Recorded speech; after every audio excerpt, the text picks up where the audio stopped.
Alright, let's go. Number 10. The bird that shouldn't glide.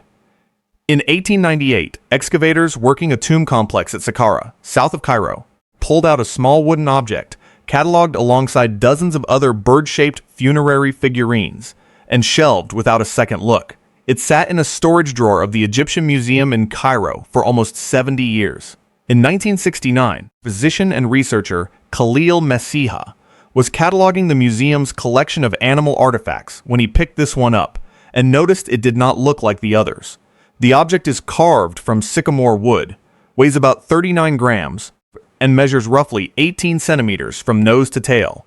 It has a straight, flat wing spanning the body at a right angle, a vertical tail fin, and no legs. Every other bird figurine in that same tomb collection has legs, painted feather detail, and a curved, drooping wing shape copied from nature. This one has none of that. What it has instead is an airfoil cross-section, thicker at the leading edge and tapering to a thin trailing edge. The same basic shape used in the wing of a modern glider. Messiha built a scale replica and tested it in a wind tunnel. The object glided. Later researchers, including engineers at Egypt's Ministry of Aviation, tested further replicas and found the design was aerodynamically stable in level, gliding flight, and would fly further and straighter, with the addition of a horizontal tail stabilizer, a piece that may simply be missing from the original after nearly 3,000 years underground. Here is where the claim needs to slow down rather than speed up. The object is inscribed with a fragment of hieroglyphic text that most Egyptologists read as a dedication naming the god Amun, consistent with a votive bird figurine, not a flying machine. No supporting object, no tomb painting, no papyrus fragment anywhere in the Egyptian archaeological record describes gliders, launch devices, or manned flight. The Saqqara bird is a single object with no known siblings and no textual context explaining what it was for. What is not in dispute is the shape itself. An airfoil is not an accident of whittling. A curved bird wing, the kind carved onto every comparable Egyptian funerary bird, generates lift through camber and requires forward motion from flapping or thermals to stay up. A flat-bottomed, tapered wing at a fixed right angle to the body behaves completely differently. It is a shape you arrive at only by testing how air moves across a surface, not by copying the outline of a falcon. The most sober explanation, favored by most Egyptologists today, is that a craftsman working from an existing wind vane or weathercock tradition, common across the ancient Mediterranean for tracking wind direction on ships and buildings, adapted that aerodynamic shape into a decorative or ritual bird without any awareness of what an airfoil actually does functionally. That still leaves an open question nobody has fully answered. Wind vanes need to catch air and turn. This one needs to catch air and lift. Those are not obviously the same design problem, and getting the second one right by accident, in a wing shape that modern wind tunnel testing confirms actually flies, is a strange kind of luck for a culture with no aviation to speak of. The Saqqara bird sat in a drawer for most of the 20th century labeled as a toy. It took a researcher, who happened to also think about flight for a living, to look at a shelf of identical wooden birds, and notice that one of them was holding its wing wrong for a bird and exactly right for a glider, sitting quietly in a museum basement while the Wright brothers, and then jet aircraft, and then the Concorde, came and went thousands of years, after someone in Ptolemaic Egypt apparently already understood the cross-section that makes a wing work. Number 9. The skulls that healed. In the 1860s, American diplomat and amateur archaeologist Ephraim George Squier was given a Peruvian skull by a collector in Cusco. It had a rectangular hole cut cleanly into the frontal bone, roughly 1.5 by 1.6 centimeters, with the surrounding bone visibly smoothed and remodeled. Squier brought it to the New York Academy of Medicine, where physicians examined the edges of the wound and reached a conclusion nobody expected from a pre-Columbian skull. This patient had lived. The bone had continued growing back around the opening for months, possibly years, after the surgery. The procedure is called trepanation, cutting a hole into the skull, and it shows up across the ancient world, from Neolithic Europe to Africa to the Pacific. Nowhere does it show up as often, or as skillfully, as in the Andes. Since Squier's discovery, researchers have recovered and studied more than 800 trepan skulls from Peru alone, spanning roughly 2,000 years and multiple pre-Inca cultures, including the Paracas, the Wari, and later the Inca themselves. In 2018, a team led by anthropologists at Vanderbilt University published a systematic survival rate study comparing trepanation outcomes across those centuries. What they found upended the usual assumption that ancient cranial surgery was closer to a death sentence than a treatment. In skulls from around 1000 AD, survival rates, measured by clear signs of bone healing around the incision, reached as high as 91% in some sample groups. For comparison, surgeons operating during the American Civil War, working roughly 800 years later with iron instruments and no understanding of infection control, saw survival rates for cranial surgery closer to 50%. That gap is not explained by luck. Andean surgeons developed at least 7 distinct cutting techniques, refined over generations, including scraping, cutting grooves and lifting a bone flap, and circular boring using obsidian or bronze tools, and they adjusted the choice of technique by wound location and patient condition. Andean medical practice also used coca leaf extract as an anesthetic and antiseptic, and there is strong indirect evidence that practitioners avoided cutting through the dura mater, the membrane protecting the brain itself, understanding that breaching it sharply worsened outcomes. Centuries before germ theory or a working knowledge of intracranial anatomy existed anywhere in the world, none of this required a written medical tradition. It required generations of surgeons operating, observing which patients lived, adjusting technique, and passing the refined method to the next practitioner by hand, the same iterative process any surgical discipline uses today, just without journals, without microscopes, and without anesthesia beyond a chewed leaf. A skull with a healed rectangular hole in it is not evidence of a culture that happened to survive surgery. It is evidence of a culture that had already worked out, empirically, most of what makes cranial surgery survivable at all. Number 8. The Dragon That Never Lied. In 132 AD, the Han Dynasty court astronomer and polymath Zhang Heng presented an instrument to the imperial court of China that, according to the official history, compiled by Fan Yi, roughly 3 centuries later, sat in a courtyard as an unremarkable bronze urn nearly 2 meters in diameter, ringed by 8 dragon heads, each holding a small bronze ball in its jaws, with 8 bronze toads positioned below them, mouths open, waiting. On one recorded occasion, one of the dragons released its ball into the mouth of the toad beneath it. Nobody in the capital had felt anything. Court officials reportedly considered the device a failure or a curiosity, until riders arrived, days later reporting an earthquake several hundred kilometers away in Gansu province, at almost exactly the moment the ball had dropped.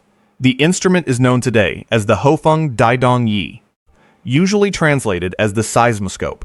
No original survives.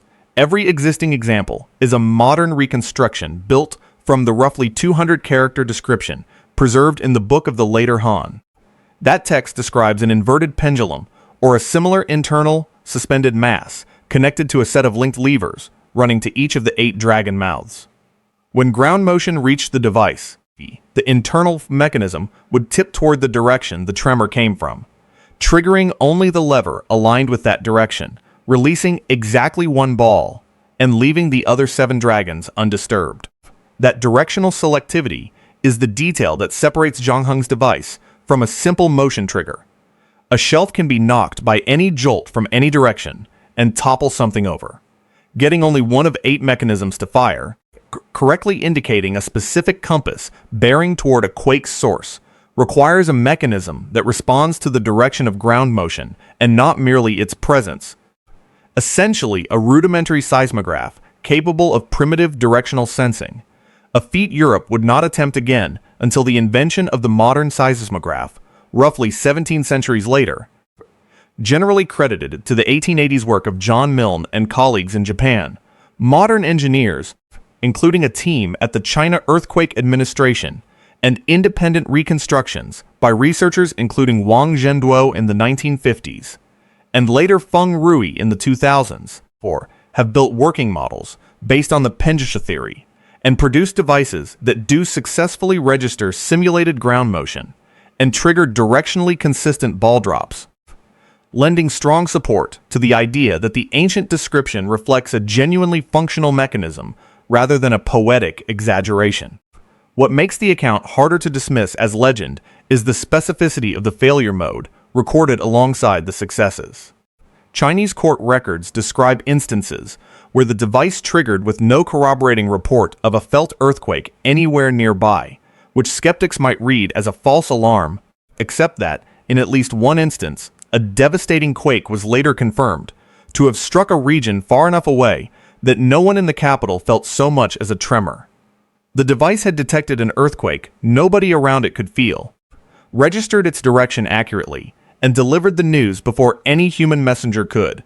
Zhang Heng did not build a myth. He built an instrument sensitive enough to register seismic waves invisible to human senses and precise enough to tell you which direction to send help. Sitting in a palace courtyard while the rest of the ancient world still explained earthquakes as the anger of gods, more than a millennium before anyone else on the planet built something that could do the same job. Number 7. Eek. The swords that shouldn't have been possible. Beginning in the 9th century and continuing for roughly 200 years, a specific inscription started appearing on Viking Age swords recovered across northern Europe, from Scandinavia to the British Isles, to sites along the Volga trade routes into Russia. Inlaid in iron wire along the fuller, the inscription reads, with minor variation, plus VLF Bier Ocht plus. Archaeologists and metallurgists now count more than 170 surviving examples. Metallurgical analysis conducted since the 1960s and refined significantly by researchers including Alan Williams at the Wallace Collection in London found that the genuine Ulfberht blades, as opposed to the roughly equal number of contemporary forgeries and imitations bearing garbled versions of the same name, were forged from crucible steel with an unusually high and consistent carbon content, and critically, an extremely low slag and impurity content, the kind of purity that requires melting the steel completely rather than simply hammering and folding it. That distinction matters enormously. Most European ironworking through the medieval period relied on the bloomery process, heating ore in a low-temperature furnace to produce a spongy mass of iron mixed with slag that then had to be repeatedly folded and hammered to work out impurities by hand, a process that never fully removes them and produces inconsistent carbon distribution throughout the blade. European blast furnaces, capable of reaching the roughly 600 degrees Celsius needed to fully melt steel and let slag separate cleanly, did not exist until the Industrial Revolution, specifically the Bessemer process, patented in 1856. Williams's analysis of genuine Ulfberht blades found carbon content and slag inclusion levels that closely matched steel from the Bessemer era, roughly 900 years earlier than European technology could reliably reproduce it. The likely source, based on trade route evidence and comparable metallurgical signatures, is crucible steel imported from Central Asia or the Islamic world, possibly along routes reaching as far as Persia, or even sharing origins with the same Wootz steel tradition that produced Damascus blades, carried north along Volga River trade networks that Norse traders are independently documented to have used extensively. What the Vikings did with imported ingots is itself a technical achievement separate from the smelting, forging already hardened, high-carbon crucible steel without overheating it and destroying its structure. Without a written metallurgical theory to guide the process, it required smiths who understood through trained hand and eye exactly how the metal needed to be heated and struck, a skill set that itself took specialized apprenticeship to develop. The blades that carry the correctly spelled inscription consistently outperform their imitators in surviving edge retention and flexibility tests conducted on later replicas, suggesting the name itself functioned as something closer to a trademark, a guarantee of a specific, tightly controlled supply chain that someone was actively trying to protect from the flood of lower quality knockoffs bearing a deliberately garbled copy of the same four letters. Somewhere along a river trade route 1,000 years before industrial steelmaking, someone had already worked out how to move something close to modern non-skull quality from a furnace in Central Asia into the hands of Norse warriors, and somebody else was already forging fakes to cash in on the reputation. Number 6. The firewater couldn't put out. In 672 AD, the Byzantine Empire faced an Umayyad naval siege of Constantinople that, by most military assessments of the era, it should have lost. According to the 10th century Byzantine chronicle attributed to Emperor Constantine VII, an architect and refugee named Callinicos, fleeing the fall of Heliopolis, arrived at the Byzantine court with a weapon that would define naval warfare in the Mediterranean for the next 7 centuries. Byzantine ships were fitted with bronze tubes, siphons, mounted on the bow, connected to pressurized containers below deck. When ignited and sprayed, the resulting jet of liquid fire clung to enemy hulls, sails, and men, and, according to multiple independent accounts from Arab, Byzantine, and later Crusader chroniclers, continued burning even on contact with water, in some accounts appearing to burn more fiercely when doused. The weapon broke the 672 siege. It broke a second major siege in 717 to 718. It was credited with saving the empire from naval defeat on at least 3 separate documented occasions. Here is the part that made it genuinely dangerous in a way most ancient weapons were not. Nobody else could make it. The Byzantine state treated the formula as a matter of imperial survival, restricting knowledge of its composition to a single family or guild connected to the Callinicos lineage, deploying it only from purpose-built ships under direct imperial control, and by most historical accounts never wrote the full formula down in any surviving document. Arab, Bulgarian, and later, Crusader forces captured Byzantine ships and equipment repeatedly across the following centuries, and still could not reliably reproduce the substance. Modern chemists and historians have spent well over a century trying to reverse engineer the recipe from indirect clues, chronicled burn behavior, siphon mechanics described in the 10th century military manual attributed to Constantine VII himself, and comparisons to other incendiary formulas documented in the Islamic world, including naft-based weapons using crude petroleum. The leading modern hypothesis, favored by historians including John Haldon, who has run practical siphon reconstruction experiments, centers on a pressurized mixture involving petroleum distillate, likely sourced from natural seepage around the Black Sea, combined with resin or pitch as a thickening and clinging agent, and possibly quicklime, which reacts exothermically with water, and could plausibly explain reports of the substance continuing to burn or even reignite after apparent dousing. Haldon's reconstructed pump and siphon apparatus, built and tested in the 2000s, successfully projected a burning jet of petroleum-based liquid, a substantial distance under pressure, confirming the delivery mechanism described in Byzantine sources was mechanically achievable with era-appropriate metalworking and bellows technology. What the reconstruction could not confirm, because no complete recipe survives anywhere, is the exact chemical formula that made the original substance behave the way chroniclers across 3 separate cultures, writing independently and often as the empire's enemies, all consistently described it behaving. Greek fire is a rare case in this list of a technology that was not lost to time by accident. It was lost on purpose, guarded so successfully by a secretive Byzantine state apparatus that when Constantinople finally fell in 1453, whatever remained of the true formula appears to have gone down with it. An advanced chemical weapon deliberately kept a state secret for the better part of a millennium. Unraveled today only in fragments by scholars, piecing together burn reports and pump mechanics rather than reading a lost instruction manual that, as far as anyone can tell, never existed in writing at all. Number 5. The disc that printed itself. In 1908, Italian archaeologist Luigi Pernier was excavating the Minoan Palace complex at Phaistos on the island of Crete when his team uncovered a fired clay disc roughly 16 centimeters across in the ruins of a basement storage room, alongside a linear A tablet that helped date the layer to somewhere around 1700 BC in the middle to late Minoan period. Both faces of the disc are covered in a spiral of stamped symbols, 241 individual sign impressions across 61 distinct symbols running inward toward the center.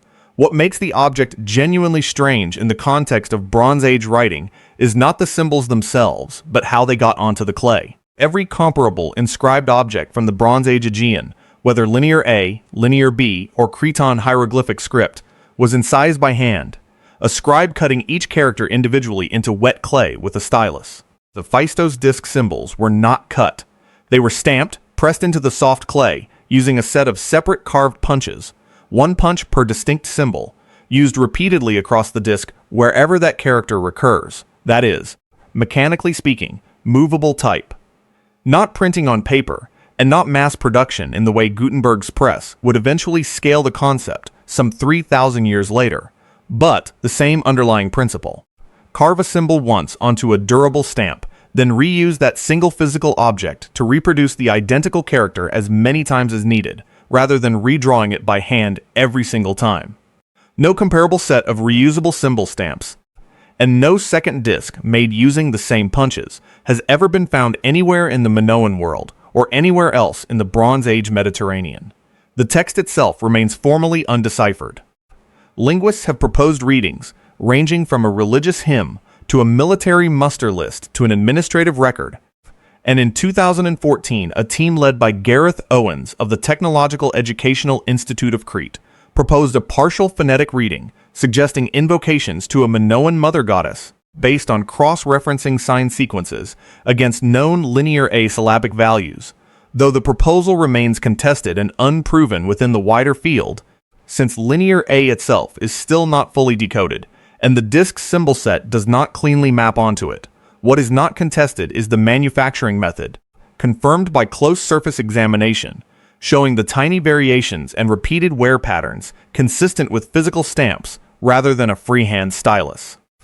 Whoever made the Phaistos Disc had already made the conceptual leap that would not become a mainstream information technology anywhere on Earth for another 3,000 years. That the fastest way to reproduce the same symbol many times is not to redraw it, but to carve it once, permanently, into a tool built specifically to stamp it. A single object, sitting alone and unrepeated in the archaeological record, holding a printing technique with no known predecessor and no known successor for 3 millennia, made by a civilization we still can't fully read. Number 4. The wall that measures nothing wrong. High in the Bolivian Andes, roughly 850 meters above sea level, sit the ruins of Pumapunku, part of the broader Tiwanaku archaeological complex, most of it constructed sometime between roughly 500 and 1000 AD. According to radiocarbon dating of organic material recovered from the site's foundational layers. Scattered across the platform are massive stone blocks, some weighing more than 100 tons, cut from andesite and red sandstone, quarried from sites several kilometers to tens of kilometers away, with no domesticated draft animal in the region capable of hauling loads anywhere close to that mass. The stonework itself is what earns Pumapunku its reputation among engineers rather than mystics. Multiple surviving blocks feature perfectly straight edges, precise 90-degree interior corners, and repeating drill holes and channel cuts of matching dimensions, cut into andesite, a volcanic stone roughly as hard as modern industrial-grade abrasives, and second only to a handful of harder stones on the geological hardness scale. Structural engineer Alexei Vranich, who has spent decades surveying and digitally reconstructing the site, has documented interlocking block systems, including matched eye-shaped copper cramps set into carved channels to lock adjoining stones together, a technique requiring pouring or hammering molten metal into a precisely fitted stone groove. The tolerances are the detail that keeps drawing engineers back. Some matching sandstone blocks at Pumapunku show face angles and dimensions repeated across multiple separate stones to within a few millimeters, suggesting a standardized template or mold-based approach to shaping rather than each block being individually eyeballed by a mason, a level of modular precision more associated with modern prefabricated construction than hand-tool stonework. Vranich's own reconstruction work, using 3D laser scanning of the scattered blocks combined with architectural modeling, concluded the site was in fact never finished. Tool marks, half-cut channels, and abandoned blocks left mid-process across the platform indicate the Tiwanaku civilization was still actively constructing Pumapunku when something, likely the severe multi-decade drought that climate researchers have identified in ice core data from around 1000 to 1100 AD, disrupted and ultimately collapsed the society before the site could be completed. That unfinished state is, if anything, more informative than a completed structure would be. Half-cut blocks show the sequence of the work: rough quarrying, then coarse shaping, then precision finishing, using stone hammers and abrasive sand and water polishing, a slow, patient, purely mechanical process that leaves consistent microscopic striations under magnification, not the smooth, uniform cuts a powered rotary tool would leave. Experimental archaeology projects replicating Andean stone cutting techniques with period-appropriate hammerstones and abrasives have successfully reproduced comparable precision cuts in andesite, just at a punishing rate of a few centimeters of progress per day, meaning the block tolerances at Pumapunku are not evidence of a technology we haven't found.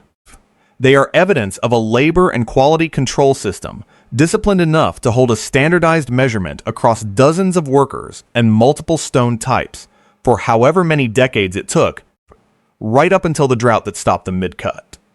Leaving the tools patient, repetitive proof of concept scattered across the mountainside, exactly where the last mason set it down. Number 3, the ball that bounced first. In 1988, teams excavating Olmec sites in the Mexican Gulf Coast region, and later researchers examining a broader range of Mesoamerican archaeological deposits, stretching from the Olmec through the Maya and into the Aztec period, began recovering solid rubber balls, some more than 3,000 years old, preserved in waterlogged bog conditions that had kept the organic material from fully decomposing. These were not incidental finds. Mesoamerican cultures built dedicated ball courts, more than 300 of them documented across the region, and the ball game played on them, known by names including Ola Malitzli in Nahuatl, was central to political, religious, and ceremonial life for close to 3,000 years before European contact. The material science is what makes this entry belong on a list about technology rather than sport. Natural latex, tapped from the Castilla elastica rubber tree native to the region, is not usably bouncy or durable on its own. Left to dry naturally, raw latex becomes brittle and crumbly within weeks, closer to stale gum than to a functional ball. 4. Mesoamerican rubber workers solved that problem roughly 3,500 years before Charles Goodyear patented vulcanization in the United States in 1844, the process widely credited in modern chemistry, with making rubber commercially viable by chemically cross-linking its molecular structure to make it durable, elastic, and heat-stable. In 1999, MIT materials scientist Dorothy Hosler, working with anthropologist Michael Tarkanian, set out to test surviving ethnohistoric accounts describing rubber balls made by mixing latex with juice extracted from the morning glory vine, Ipomoea alba, a plant that grows alongside rubber trees throughout the region, and that Aztec sources specifically describe being combined with latex sap.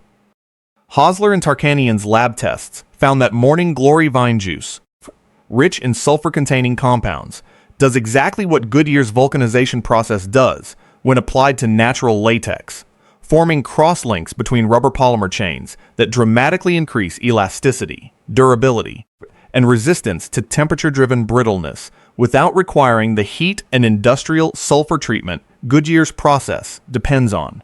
What is more striking is that Mesoamerican rubber workers were not producing a single fixed formula. Hosler and Tarkanian found that by varying the ratio of morning glory juice to latex, ancient producers could tune the resulting rubber's properties. More juice produced a bouncier, more elastic ball suited for the fast, high-bounce ball game. Less juice produced a firmer, more durable rubber suited to sandal soles, adhesive bindings for hafting stone tool blades onto wooden handles, and even waterproof coatings applied to textiles. That is not a single lucky discovery.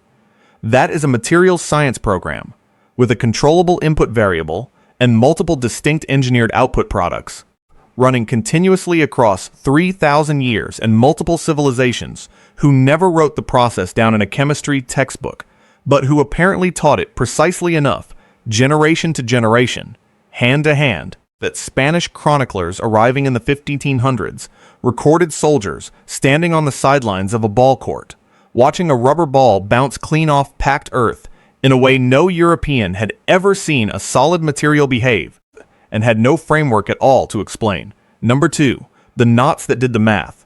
When Spanish conquistadors arrived in the Andes in the 1530s, they encountered an empire, the Inca, that had built an administrative system managing a population of somewhere between 6 and 14 million people, a road network stretching more than 30,000 kilometers, and a centralized taxation and resource distribution bureaucracy capable of tracking labor obligations, grain stores, and census data across an empire the size of the eastern seaboard of the United States. The Inca had no written script in the conventional sense. What they had instead was string. A quipu is a length of cord, typically cotton or camelid fiber, from which hangs a series of pendant cords, each one carrying a sequence of knots tied at different positions and in different knot types, further branched into subsidiary cords, sometimes several layers deep, all color-coded using dyed thread. More than 600 surviving quipu have been recovered and cataloged by researchers, the majority now housed in museum collections across Peru, the United States, and Europe. Anthropologist Marcia Asher and mathematician Robert Asher spent decades, beginning in the 1970s, systematically decoding the numerical logic embedded in surviving quipu, and confirmed that the knot system encodes a positional, base 10 number system, functionally equivalent to Arabic numerals in structure. A cluster of knots at a given position on a cord represents units, the next position up represents tens, the next hundreds, following the same place value logic that makes modern arithmetic possible, encoded not in ink but in the physical position, type, and count of knots along a cord, readable by touch as much as by sight. 16th century Spanish chroniclers, including the priest Bernabé Cobo, documented Inca quipucameyocs, professional quipu readers and record keepers, retrieving specific historical, tributary, and census figures from individual cords years or decades after they were tied. With accuracy, Spanish administrators grew to trust enough to use quipu records as evidence in colonial-era legal disputes over tribute and land, cases where Spanish courts explicitly accepted quipu testimony as admissible documentation, a striking concession from a colonial legal system that otherwise dismissed most indigenous record-keeping outright. What remains genuinely unresolved, and is the subject of active ongoing research, led by scholars including Sabine Hyland at the University of St. Andrews, is whether a subset of surviving quipu go further than numerical record-keeping and encode narrative or phonetic information, functioning as a form of three-dimensional writing rather than pure accounting.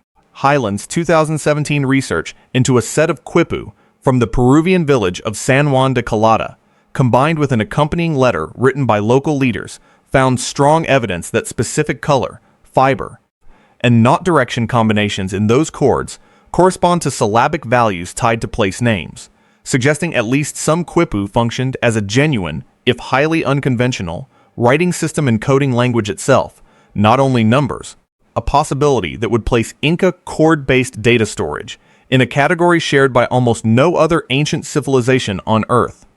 An information technology built entirely from tactile, three-dimensional structure, portable, durable enough to survive underground in dry Andean tombs for 5 centuries, and sophisticated enough that a court on another continent, run by people who had just conquered the empire that made it, still trusted its numbers over their own. Number 1, the shape nobody can explain. Since the first documented discovery in 1739 near Wiesbaden, Germany, archaeologists working sites across the territory of the former Roman Empire, concentrated most heavily in Britain, France, Germany, and the Low Countries, have recovered well over 100 small, hollow bronze objects, most dating to somewhere between the 2nd and 4th centuries AD, that share an unmistakable and highly specific shape, a regular dodecahedron, 12 flat pentagonal faces, each face pierced by a circular hole of a different diameter, with small decorative knobs, called spheroids, protruding from each of the 12 vertices. The objects range from roughly 4 to 11 centimeters across. No two recovered examples are identical in size, but every single one shares the same 12-faced geometric structure, the same graduated hole sizes across the different faces, and the same knobbed corners, a level of consistent geometric standardization across more than 100 separate finds,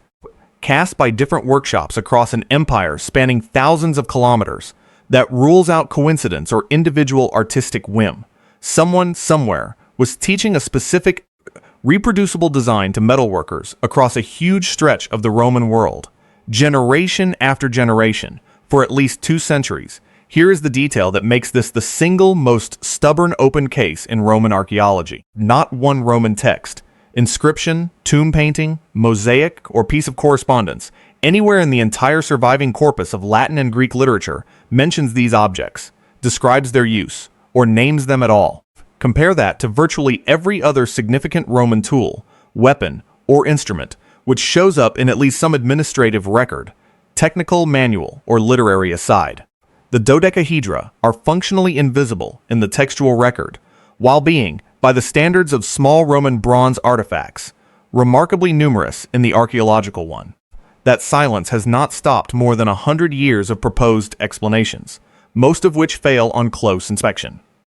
A candlestick holder, the leading folk theory, does not explain the graduated hole sizes, or the fact that several examples show no trace of wax residue or soot scarring inside the cavity. A range-finding or surveying instrument for estimating distances in the field. A theory advanced by several German researchers analyzing the geometric relationship between hole diameters and the object's internal dimensions, produces workable results in modern testing, but has no supporting Roman surveying literature describing the method in an empire that otherwise left detailed surveying manuals behind. A knitting tool for producing gloves or wool cord, the most recent and arguably best supported theory, following a 2023 experimental archaeology project by hobbyist knitter Amelia Sparavigna and separately tested by the Museum Het Valkhof in the Netherlands, successfully used a 3D printed replica to knit a woolen glove finger by wrapping thread around the graduated openings, and the resulting glove was, notably, sized appropriately for winter conditions in Roman Gaul and Britain, the exact regions where most dodecahedra have been found, and conspicuously absent from the empire's warmer Mediterranean core. Even that theory has not achieved consensus, because it still does not explain the decorative spheroid knobs at every vertex, elements that add no functional value to a knitting jig, but would have added real cost and time to every single casting. A tool built purely for utility does not usually need ornamental detailing that serves no mechanical purpose repeated with total consistency across more than 100 separate objects. What sits in museum drawers across Europe right now, then, is not an unexplained ancient miracle in the way popular treatments sometimes frame it. It is something arguably stranger, an object whose geometry is precise enough to have been deliberately, mathematically standardized, produced consistently by skilled bronze casters across 2 centuries and a continent-spanning empire, valuable enough that owners were sometimes buried with them, and functional enough to have plausibly served at least one real, practical purpose, and yet somehow common enough across the archaeological record and rare enough in the written one that not a single Roman ever apparently thought it was worth writing down what the thing was actually for. Nearly 300 years after the first one was pulled out of German soil, that silence is still the loudest part of the story. If you want to see more videos like this, click the video on screen now and make sure to subscribe.